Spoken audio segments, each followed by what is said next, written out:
Boldwood presents My Big Greek Island Ex-Scape, written by Sandy Barker and read by Nicolette Chin. This is dedicated to hopeful romantics everywhere. May we all get our happily ever after. The Divorced Divas Playlist. Into You, Ariana Grande. Bed, Ray, Joel Corey, Dave Guetta. Crush, Jennifer Page. Love You for a Long Time, Maggie Rogers. River, Bishop Briggs. These Walls, Dua Lipa. Before You Leave Me, Alex Warren. Let Me Go, Hailey Steinfeld. Tell It to My Heart, Hosier. The Door, Teddy Swims. Snap, Rosa Lynn. Edge of Midnight, Miley Cyrus and Stevie Nicks. Stronger, Kelly Clarkson. Head and Heart, Joel Corey, MNEK. Back to You, Lost Frequencies. Power Over Me, Dermot Kennedy. Fall at Your Feet, Triple J Like a Virgin. Peking Duck, Julia Stone. Only Love Can Hurt Like This, Paloma Faith and Teddy Swims. My Happiness, Powderfinger. La La La, Naughty Boy and Sam Smith. My Heart Goes, La-Di-Da, Becky Hill. Belong Together, Mark Amber. Sucker, Jonas Brothers. Ready for Your Love, Gorgon City, MNEK. Shivers, Ed Sheeran. Ordinary, Alex Warren. Lose Control, Teddy Swims.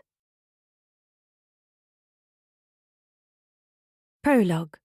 3 weddings and a career change. If you'd told me at my first wedding that I'd divorce my gorgeous husband-to-be within 2 years, then marry and divorce twice more before turning 32, I'd have told you to shut the hell up, sit your ass down and stop ruining my big day. But that's exactly what happened. 3 weddings, 3 husbands, 3 spectacular failures. But despite suffering through varying degrees of heartache, my marriages made me who I am today. The Divorced Diva. Not just a blogger turned influencer, but a brand ambassador, breakup whisperer, and champion of divorced singletons everywhere. Ironic, really, because once upon a time I believed in love. Head over heels, sweep you off your feet, happily ever after love. Now I believe in sex positivity, emotional boundaries, and sleeping slap bang in the middle of the bed. But I'm getting ahead of myself. Before I tell you a bonkers story involving 2 of my ex-husbands, yes, 2, I should probably explain how I became the poster child for divorce. Make that thriving after divorce, and the owner of 3 unopened air fryers. Apparently toasters are so last century. It all started with Tommy. Brilliant mind, charming dreamer, sexiest man I've ever known. We met in our final year at Oxford, falling fast and hard into the kind of love where a few hours apart felt like a lifetime. Against everyone's advice, we got married straight out of uni, because when you found the love of your life, why wait?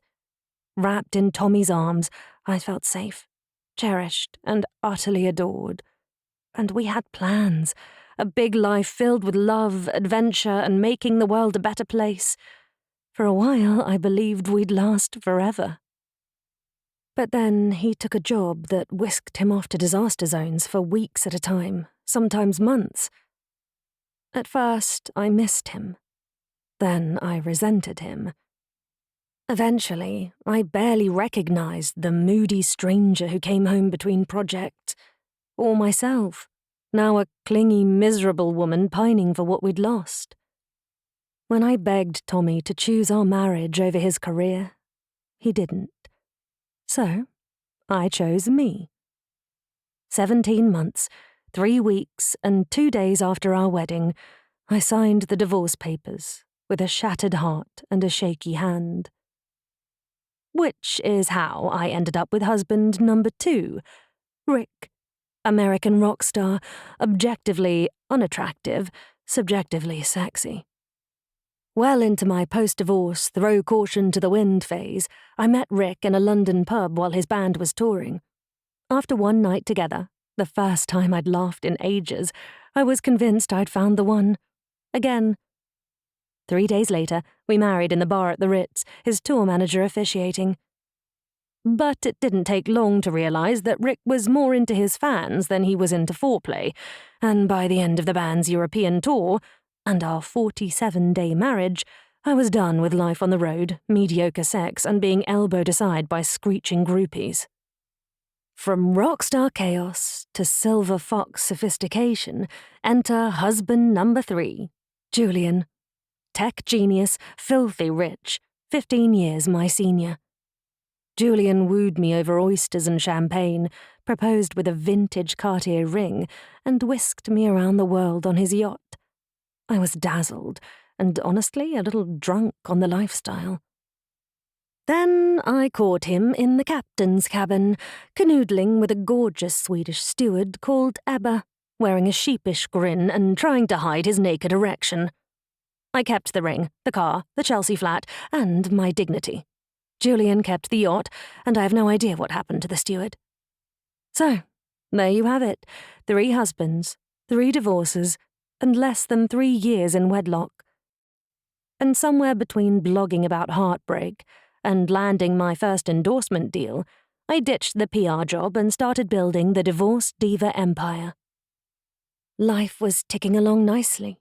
The campaigns, the causes, the blissful singlehood, until the day I came face to face with 2 of my ex-husbands at the same time. And that was just the beginning of the madness. Trust me, you're going to want to hear this. Chapter 1. Thought of the day. You divorced your ex for a reason. There is no going back, no matter how much you miss them.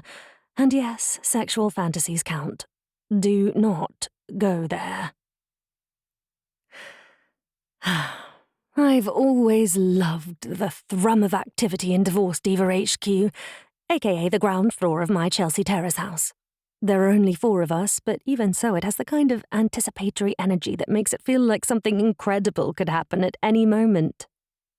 It was a Tuesday morning when that something incredible was a life-changing phone call. I was at my desk, deep in thought, deciding which of a dozen photos to use for the Thought of the Day post. To the uninitiated, it might have seemed like an easy decision. The photos were remarkably similar, but this wasn't my first rodeo, nor my second, nor third. A detail as simple as the angle of my chin or the look in my eyes could convey a multitude of meanings, and these factors combined resulted in precise, targeted messaging. Chin up and to the left, eyes slightly narrowed. I have chronic PMT and will end you at the slightest provocation.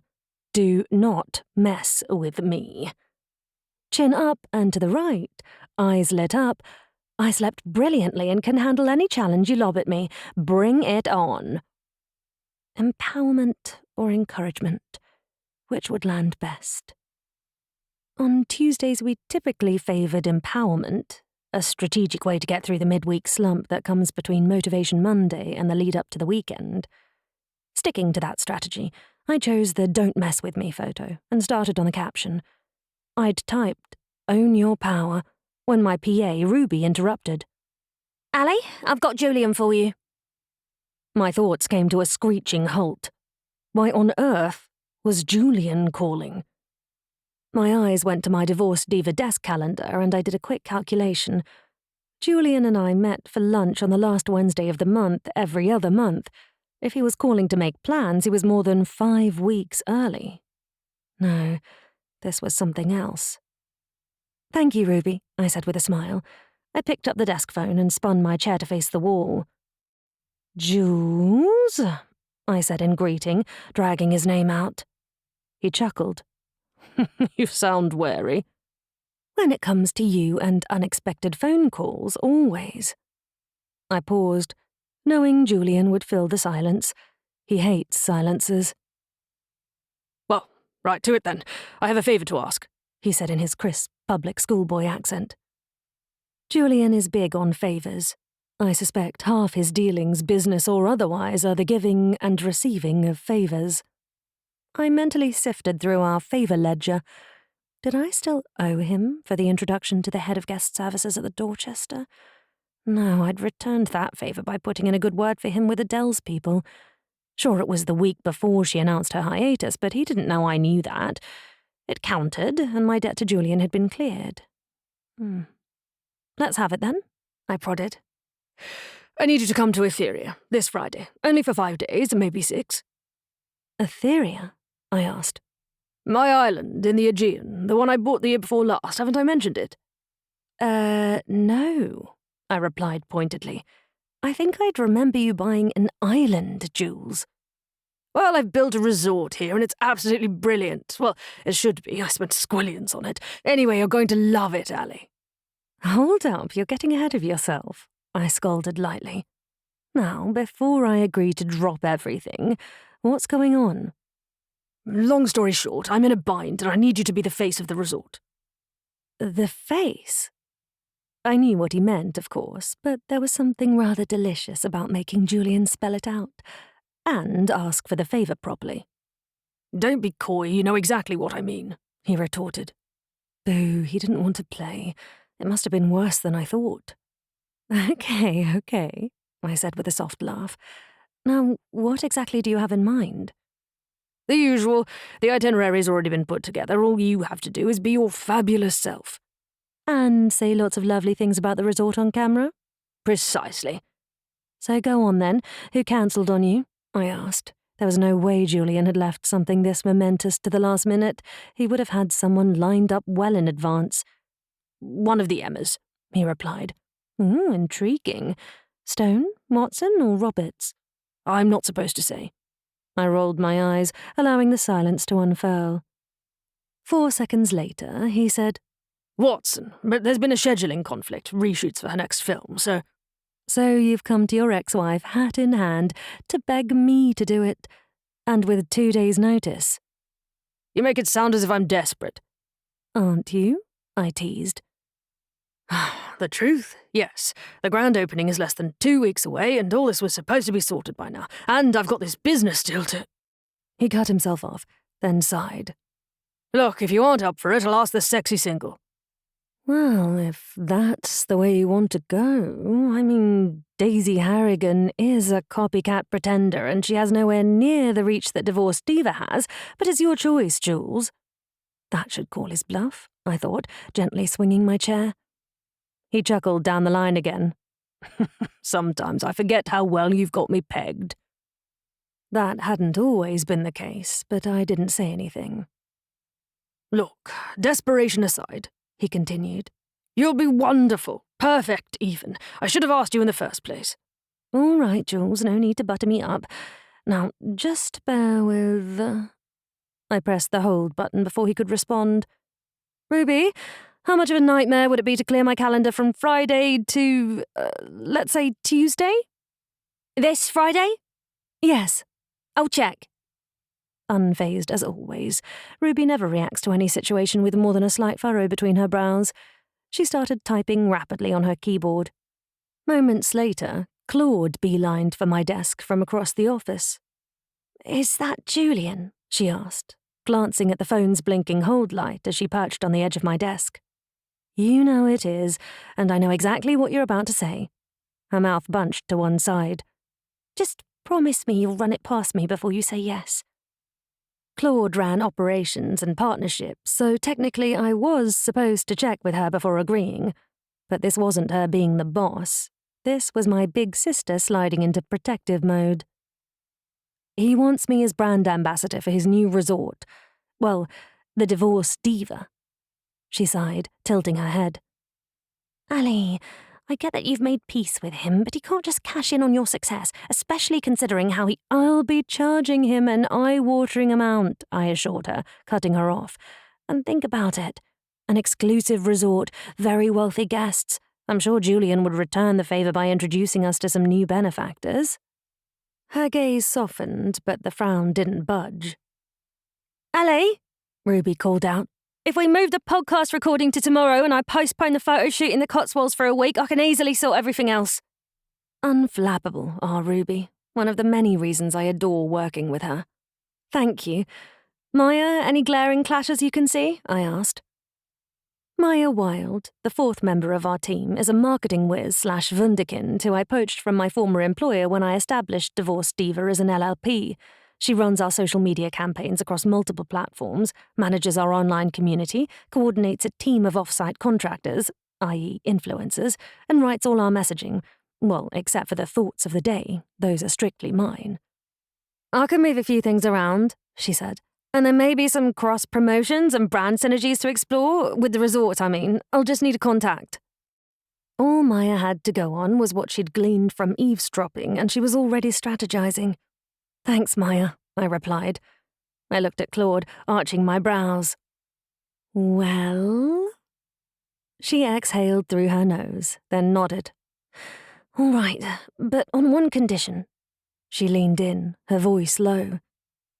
"Don't let him charm you into bed." "As if I would," I whispered, stung by the suggestion, even though I knew it came from love. Claude gave me a look, the one that said I'd made worse decisions with less temptation. She wagged a finger at me. "Don't." I swatted her hand away, and she returned to her desk, trailing that inescapable air of big sister authority. I rarely regretted bringing Claude on at Divorced Diva. It had been the perfect antidote for her post-divorce blues, making her too busy to wallow and paying enough to keep the wolf from the door. And she was an absolute pro, the most organised, meticulous person I knew. But at times the line between her role at Divorced Diva and being my sister blurred. This was one of them. There was no way in hell I'd ever sleep with Julian again, not when I was perfectly happy on my own, taking the occasional lover when it suited me. But more importantly, hooking up with an ex went against everything Divorced Diva stood for. Never go back. Never repeat past mistakes. I wasn't about to risk everything I'd built just for Julian, no matter how good he was in bed. And Claude knew that. Or she should have. Friday rolled around quickly. Time sped up when you had to clear a jam-packed schedule, and I spent most of the day in transit. Not my favourite aspect of travel, but is it anybody's? With apologies that his private jet wasn't available, Julian flew me from Heathrow to Athens in business class, then sent a helicopter to collect me from there. And while helicopters may seem like a fancy-schmancy way to get about, they make me queasy. That day the ride to Etheria was particularly bumpy. Crosswinds, apparently, so I was struggling to hold on to my lunch. And BA does a particularly nice lunch at the pointy end of the aeroplane. However, the journey to Etheria also served up a visual feast that lifted my spirits and kept my mind off my innards erupting. Below us, the Aegean sparkled with thousands of pinpoints of sunshine, the water an array of colours, shifting and surging as if in a dance.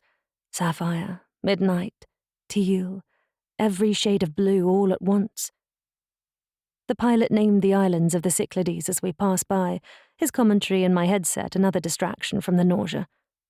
There was Kea to the left, Kithnos right below us, Syros just ahead. He flew us lower over Syros, giving me a proper look at its enormous port and brightly coloured buildings, the eggshell blue of a church dome capturing my eye. It was a stunning island. Note to self, book a holiday to Syros. The helicopter climbed again, and a few minutes later the pilot's voice came over the headset. "You'll see Mykonos to our left and Naxos to our right." I looked in both directions over the expanse of water towards their ragged coasts. Naxos was vastly larger and greener than Mykonos, but both were rather unremarkable from that high up, evidence of those iconic white boxy structures invisible to the naked eye. I wondered if Julian's island would have them. "About 5 minutes out, Ms. Novak," said the pilot. "Thank you." I craned my neck to see out the front window of the helicopter, hoping to get a glimpse of Etheria. The pilot looked over his shoulder and broke into a smile beneath his aviators. "Just over there," he said, his arm extending to the southeast. I leaned further forward, and there it was. Tiny compared to other islands we'd passed, but beautiful, the features of its varied topography sharpening as we drew nearer, then followed the coastline south. A jagged, curved cliff, a sliver of snow-white sand at its base, the water in the cove turquoise. Gently sloping land strewn with stands of cypress trees, jagged reddish rock formations, and on one of the gentler slopes, an erratic grove of gnarly, thick-trunked olive trees, likely growing there for centuries. The helicopter banked and my stomach lurched, but before I could start fantasizing about returning to Athens by boat, the resort appeared, hugging the southeast coast. It was the only structure on the island, and whoever Julian's architect was, they'd absolutely smashed it. Whitewashed villas dotted the wide terraces, their flat roofs gleaming under the Aegean sun and each one cocooned in lush greenery. Stone pathways meandered through manicured gardens where bursts of bougainvillea and oleander painted the landscape in pinks and reds, visible even from the air. Closer to the shore, sleek cabanas lined the crescent-shaped beach, positioned to gaze out over a single pier that reached into the aquamarine sea. And midway down the hillside, a long, whitewashed building commanded attention, its flagstone patio stretching beside an impossibly long infinity pool. It was breathtaking, a sanctuary carved into the rugged beauty of the island, clearly designed for those who expected luxury. After sweeping over the resort, we hovered over the helipad, downwash bending the tops of nearby cypress trees, and slowly lowered to the ground. A man was standing off to the side awaiting our arrival, and it took me a sec to realize it was Julian. He looked handsome, as always, his dark blonde hair graying at the temples, his skin bronzed save for the laugh lines around his eyes. But the Julian I knew would never wear head-to-toe white linen or sandals. Oh, the horror. But there he was, the picture of ashram chic, his hands resting in his trouser pockets and one hip slightly cocked. This was a less buttoned-up, less affected version of Julian. The pilot got out and opened the door for me, and I gratefully stepped onto terra firma. Julian came forward, smiling, and grasped both my hands in his. "Welcome to Etheria," he said, leaning down to kiss one cheek, then the other. "Thanks, Jules." He smelled great. Julian always does, but this scent was a stark contrast to his signature spicy cologne. It was citrusy, with a hint of sea salt. Or that could have been the light breeze that was catching the loose tendrils around my face. "You look absolutely beautiful," he said, taking a step back to look me up and down. It was impossible to ignore the flirtatious glint in his eyes, which gave me pause. Typically, Julian respected the invisible border I directed when we divorced, but there was nothing typical about this literally unbuttoned version of Julian, Julian 2.0. My eyes dropped to his chest, most of which was on display, and when I lifted my gaze, he was grinning cheekily. Oh God, he must have thought I was flirting back. Only I wasn't. "You cad," I said with a laugh, adding a half-serious finger wag that I thought would have made Claude proud. "I'm here for work, and that's all." "Well, you can't blame a man for hoping," he said with a droll smile. His words hung in the air for several seconds. Then he broke eye contact and threw his arms out wide. "So, what do you think?" Glad to move on to the reason I was there, I beamed at him. "Oh, Jules, it's just magical. And it clearly agrees with you. You seem almost relaxed," I teased. He sniggered, clearly chuffed. "It is magical," he agreed, "and this is just the helipad. Come on, let me show you around." He offered his arm, and I slipped my hand into the crook of his elbow. Chapter 2. Thought of the day. Putting yourself first is not selfish. It's self-care. Just tell everyone else to bugger off, but in a nice way. I know how privileged I am. My life is extraordinary by most people's measure, something I'm acutely aware of. Jetting about, dining in the world's best restaurants, wearing beautiful clothes, indulging in luxurious experiences like being on Etheria. But that doesn't mean my life is perfect. I'm still human. I have fears and doubts. I wrestle with moments of sadness and longing. A swipe of bright red lipstick can work wonders, giving me a bold facade of confidence. but there are days when it does little more than stain my lips. And there's far more to Divorced Diva than what's visible on social media. Our charity partnerships typically happen quietly, behind the scenes. For every photo of me with a cocktail in hand, there's a meet and greet with single parents who need help finding a job or a place to live. The outward-facing diva funds the causes that matter, the ones that allow me, us, to make a difference. Just like I dreamed of back in the tiny flat I shared with Tommy when we first married and subsisted on beans on toast. Back then, Tommy was my person. But after we split, Claude became that person. She knows the real me better than anyone, not just the diva, but the woman underneath. I don't know what I'd do without her. "Well, how's it going?" she asked. As usual, no chit-chat, just straight into it. I could have gushed for days about the incredible architecture, or how the landscaping evoked tropical island resort but with a Greek island twist, or about my villa, which was the most luxurious accommodation I'd ever stayed in, which said a lot. Every minute detail had been carefully selected to strike a balance between opulence and tranquility, from the soft furnishings to the bath products and beyond. But I knew my audience of one, and Claude was asking about Julian, not the resort. "Julian has been a perfect gentleman," I replied, to which she scoffed with a gentle grunt. Ignoring her, I continued. "And it's beautiful here, Claude. We should come back for a proper holiday, just us two." It was a futile suggestion, and we both knew it. Convincing Claude to travel overseas was about as likely as me touring with Taylor Swift as a backup dancer. "Perhaps," Claude replied noncommittally. "So have you read Maya's plan?" She meant the marketing plan. Maya had teamed up with Julian's PR rep.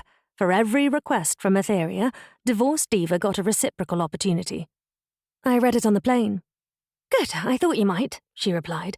"And look out for a package, it's supposed to be in your room." I cast a glance about the suite, spying a cardboard box on the coffee table. Next to it was an even larger gift basket, no doubt showcasing luxury goods that Etheria would become known for. But it was the box that mattered most.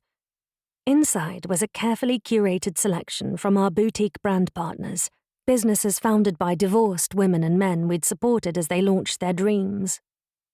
"Al?" she asked when I didn't answer. "All good, it's here," I replied, keeping my tone neutral. The truth is, I loathe it when she calls me Al. The shortened version of her name, which is Claudia if you didn't guess, is strong, classical, Claude. But Al sounds like a pissed-off seagull fighting over sandy chips at the beach, especially the way she says it. "We have to make the most of this," she continued, undaunted. "Otherwise, with you away for nearly a week, we're at a loss, and—" "Claude," I interjected, "I promise I won't let any opportunities slip through my fingers, all right?" I wandered back into the bedroom, sitting on the edge of the bed. "All right," she replied with a resigned sigh. Hang on. My forthright, sometimes nag of a sister was bowing out of a robust conversation without having the last word? Something was amiss. "Claude, what's going on? What aren't you telling me?" She didn't answer right away, but when she did, her voice was tight and small. "I saw Gregory today, at Tesco." Gregory, a.k.a. the twat, a.k.a. my sister's ex-husband. And unlike my 3 exes, Gregory is not a decent bloke who just wasn't right for her. He was a total and utter twat from the moment she met him. He cheated, he lied, he treated her like shit, and eventually he gambled away their life savings. I disliked him from the start, spotting his wily ways immediately, whereas Claude persisted in that shitty bang-bang marriage for 8 years. 8 years! "Oh no, Claude, that's rubbish. I'm so sorry. And what the bloody hell is he doing at Tesco? I thought you got Tesco and he got Sainsbury's." It was an odd aspect of their division of property, but when you move into a tiny flat around the corner from your marital home, a necessity. "I know," she wailed, following up with a sniffle. "That's what I said when I saw him, but he made up some excuse about Sainsbury's being out of buns." "Oh, for fuck's sake," I murmured, mostly to myself. It wasn't the first time I'd wanted to throttle my former brother-in-law. It also wasn't the first time I'd wished Claude would let me cover her share of the marital debt that he'd racked up without her knowledge. I'd had to settle for paying her a generous salary. Of course, she deserves every penny of what she earns. With the sound of her increasingly louder sniffles, an idea popped into my head. Claude, what if you came to Etheria? Now, I mean. The official opening is still more than a week away, so there's plenty of room. You could relax, have some spa treatments. I'm going on a sailboat tomorrow. We're sailing around the entire island, and you love to sail. What do you say? Having proposed the near impossible, Claude not only shies away from travelling, she's rarely impulsive. I waited patiently, willing her to say yes. No, it's all right. I'll just run a bath and watch something cheery. Maybe Happy Valley. Everyone's been on about it for ages. I didn't correct her. She'd find out soon enough that Happy Valley was about as cheery as a migraine. And, disappointed that she'd turned me down, I tried to sound upbeat. Good plan, Claude. Call you tomorrow? Okay, bye. She ended our call halfway through me saying, I love you.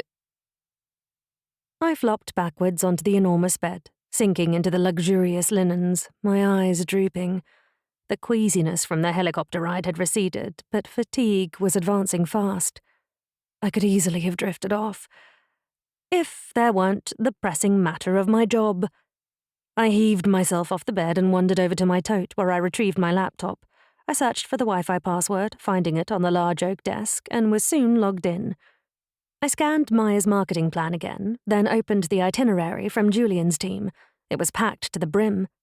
Between photo shoots, filming sessions, excursions, activities, and product promotions, some of them to be live-streamed, I would barely have a moment to catch my breath.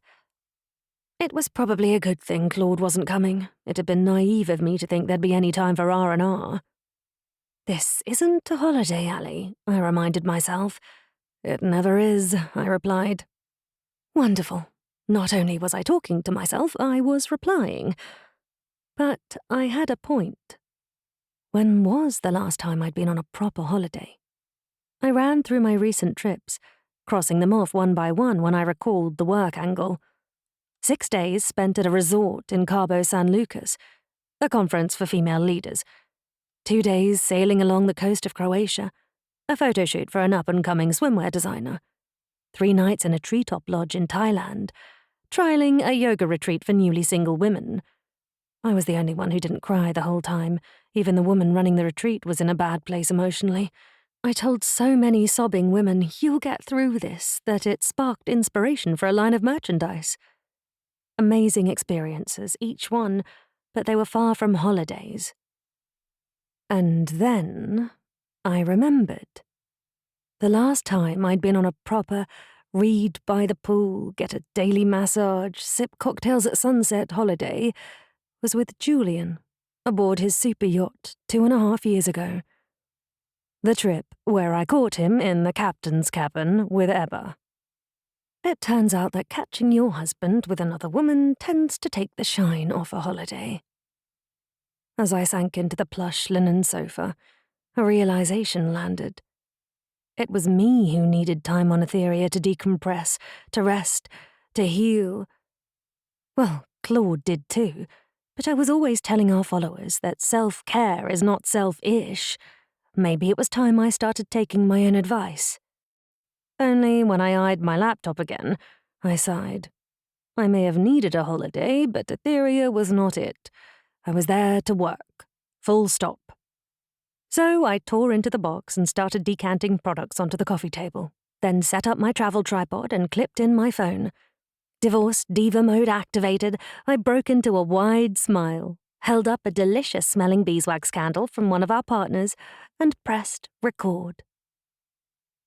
My God, Allie, you're breathtaking. There's something you need to understand about the Divorced Diva. She's hot. A total smoke show, as the Americans say. She wears figure-hugging dresses to dinner, low-cut jumpsuits with tailored jackets to work, matching crop tops and booty shorts to the gym, and bikinis by the pool. Her body is sculpted by Pilates, her skin smoothed by treatment, and her platinum blonde hair kept silky and lush thanks to £600 salon appointments. Makeup, flawless, accessories on point, bags, shoes, jewelry, and she smells divine, as if anointed by Aphrodite herself. And yes, I'm aware that describing oneself in the third person is almost as troubling as talking to oneself, but I've come to think of the diva as a persona, someone separate from the real me, a brand. When it's just me, no cameras, no followers about, I'm happiest in old trackies, an oversized hoodie and Uggs, my hair in a messy bun and zero makeup. But Wonder Woman has her gold tiara and lasso of truth. Black Widow has her leather catsuit and pistols, and the Divorced Diva? She's armed with a bold red lip, a slinky dress, and killer stilettos. So, when I say I showed up to Julian's island ready to work, I shouldn't have been surprised that I took his breath away. But I couldn't have him hyperventilating whenever he saw me, especially after that flirtatious greeting. Maybe our well-established boundaries would need to be reinforced. I gave him a friendly smile as he pushed my chair in, then reached for the menu, salivating as I scanned the offerings. "This all looks incredible, Jules," I said, my eyes not leaving the menu. "It is incredible. The chef, she's a genius. She has 2 Michelin stars. I had to pay her an obscene amount of money to convince her to leave Athens." That drew my attention, and I lifted my gaze. "You always did know how to throw money at a problem, Jules," I said, though not unkindly. "Ouch," he said, clasping his chest with both hands. "Oh, don't pretend to be insulted or wounded. You know you're proud of that." He sniggered, tilting his head in concession, and I dropped my eyes back to the menu. But the fatigue I'd felt earlier was settling in, and deciding what to have for each course was suddenly too much. "Any chance we can ask her to craft a menu for us?" I asked. "Chef's choice, absolutely." He discreetly raised his forefinger, and an Adonis with jet black hair, tanned olive skin, and the kind of physique that adorns the covers of romance novels appeared. "Christos, let Demetra know we're happy to leave the menu up to her. And bring a bottle of the Assyrtiko, will you?" The Adonis, Christos, nodded with a polite smile, his eyes darting to meet mine before he turned and strode towards the kitchen. "So," I said, shaking off the brief exchange and smiling at Julian, "you bought an island?" He laughed. "I did. Are you sure I didn't mention it before?" he asked, his eyes narrowing playfully. "Positive. So what prompted such an extravagant purchase?" "Oh, I don't want to bore you with all that, not on your first night here. Let's save that for another time, shall we?" Sensing a wistfulness beneath Julian's casual brush-off, I debated probing further, but he'd tell me when he was ready, so I let the topic drop. Besides, the hot waiter had returned with the wine. Christos made quite the show of presenting the bottle, which was from Santorini, then uncorking it with short, sharp twists of his beautiful hands. My eyes drifted to his forearms, which bulged with each twist, then up to his chiseled face. Actually, calling him an Adonis didn't do him justice. He expertly poured 2 glasses, then set the bottle in an ice bucket. But before stepping away, his dark brown eyes met mine again, his lips lifting slightly at the edges. It was obvious that if I wanted, I could have a very handsome Greek man in my bed that night. But as I'd only just reminded myself, I was on Etheria to work, not to hook up, and if I did feel randy, I'd packed enough toys to scratch that itch. When I looked back at Julian, he was watching me curiously. "He's a handsome bloke, isn't he?" he asked. "You think so?" I quipped with a nose scrunch. I hadn't really noticed. He chuckled softly. "You know, you're very welcome to—" "Jules," I said, cutting him off. "What? Isn't it part of your brand, being sexually empowered?" "It is, yes, but that's mostly about supporting my followers, helping them reclaim that part of themselves post-divorce. It doesn't mean I'm out there bonking every Tom, Dick and Harry who looks my way." "Or Christos," he interjected. "Or Christos, exactly. It's not about promiscuity, Jules. It's about agency, confidence, and pleasure, without losing sight of who you are." He regarded me thoughtfully. "Have you always been this clever?" I laughed. "God, no, but that's the beauty of growing older, isn't it?" "Hmm," he murmured, giving nothing away. Just then, he looked past me and broke into a wide smile. "Oh, here's someone you should meet," he said. "Our trusty skipper, an excellent sailor and a top bloke to boot." I turned and looked over my shoulder. Oh my fucking God. It was Tommy. Chapter 3. Thought of the day. If you ever run into your ex unexpectedly, remain calm and hold your head high. Let's be honest, they're probably in more of a tiz than you are. Oh my God, oh my God, oh my God. There's a reason I chose not to see Tommy in person. His presence wielded a destructive power that not even the Divorced Diva could protect me from, triggering heart palpitations, perspiration, shortness of breath. And then there were the spine tingles, the heat pooling between my thighs, my sodden knickers. Tommy was what you'd get if you blended heartbreak and lust into a smoothie. And until that night, I'd limited our contact to occasional text messages and very rare phone calls. Call it self-preservation. But there he was, in the flesh, so incongruous with his surroundings that at first I couldn't make sense of what was happening. Then it hit me like a boulder dropping on my head. Tommy was on Etheria, with me, and Julian, 2 ex-husbands in the same place, and they knew each other. It truly was a waking nightmare, my compartmentalized worlds colliding. Next thing, I'd discover that Julian had booked Rick's band as the entertainment. Tommy walked closer, looking smart in fitted navy shorts, tan boat shoes, and a white polo shirt with Etheria's logo, a teal wave with a yellow rising moon, sitting over his left pec.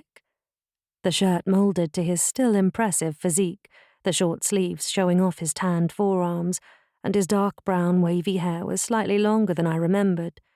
It suited him. Why does he have to be so fucking sexy? And, more to the point, why does he have to be so fucking here? Contemplating the answers to these questions made it so loud inside my head that I almost missed Julian introducing Tommy as Tom. Tom? Thomas, absolutely, it's his name, and to me he's always been Tommy, but never just Tom. He smiled as he approached the table, and I couldn't look away. I wanted to. In fact, I wanted to run away, go hide in my villa under the covers, my hands clapped over my ears. But I was stuck there, frozen to my chair. When Tommy finally clapped eyes on me, his smile didn't just fall away. It tumbled off his face like snow tumbles down a mountain during an avalanche. We stared at each other for 1,000 years, until Julian's voice broke through our shared fugue. "Tom, this is my ex-wife, Ali. She's joining us for the week. She's an influencer," he added, imbuing the word with pride. I am much more than that, but I didn't have the presence of mind to be offended. Hi, Ali," Tommy stammered. He jutted his hand out so forcefully his fingertips poked my right boob. We both recoiled, and I redirected my gaze to the tabletop. Sorry," he muttered. That's okay, hi, I replied, flapping my hand in a half-hearted wave. I didn't dare look at Julian, who must have been wondering what the bloody hell was going on. Hi," Tommy said again.